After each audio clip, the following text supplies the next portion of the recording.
지난 2018년 출범한 사회적 참사 특별조사위원회가 다음 주 위원들의 임기가 끝나면서 사실상 활동이 종료됩니다.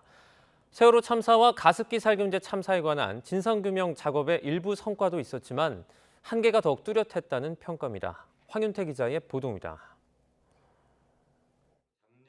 지난 2018년 12월 세월호 참사와 가습기 살균제 사건에 대해 직권조사 개시를 결정하며 본격 활동을 시작한 사회적 참사 특별조사위원회.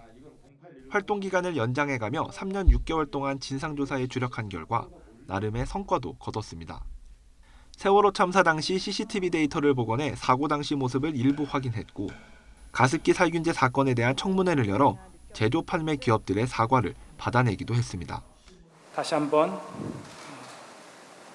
가습기 살균제로 인해서 고통받고 계시는 피해자분들과 가족분들께 진심 어린 사과를 드립니다.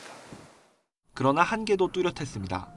세월호 CCTV 조작 의혹과 고 임경빈 군 구조지연 의혹 등을 제기했지만 검찰 수사에서 모두 근거가 부족하다는 결론이 내려졌고 세월호 침몰 원인을 두고는 과적이나 평형소 부족 등에 따른 내인설과 잠수함 충돌에 의한 외력설 등을 두고 지금까지 논쟁 중입니다. 잠수함이면 되게 중요한 엄중한 참사고 잠수함이 아니면 엄중한 참사가 아닌가? 오히려 난 이렇게 반문을 하고 싶어요. 가습기 살균제 사건에 대해선 피해 구제가 이루어지지 않아 지금도 피해자들이 민간기구인 조정위원회 앞에서 시위를 이어가고 있습니다. 특히 지난 2020년 특별법 개정으로 진상규명조사 권한마저 없어져 가습기 살균제 사건 관련 활동은 이미 2년 전 종료된 거나 다름없는 상황입니다.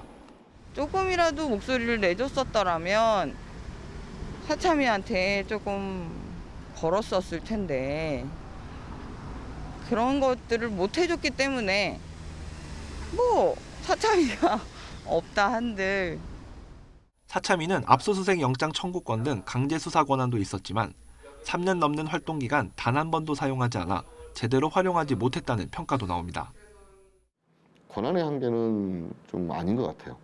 왜냐하면 수사권, 기소권 몰랐을 때는 그게 필요하다고 생각을 했지만 과연 이게 제대로 쓰여질까? 사참위는 오는 7일 세월호 침몰 원인에 대한 최종 보고서를 채택한 뒤 조사위원 임기 만료 하루 전인 9일 대국민 보고대회를 열어 최종 조사 결과를 발표할 계획입니다. 조사 활동 종료 이후에는 국회와 대통령 집무실에 제출할 보고서 작성에 집중하게 돼 더 이상의 진상규명은 어려워졌다는 평가가 나옵니다. YTN 황윤태입니다.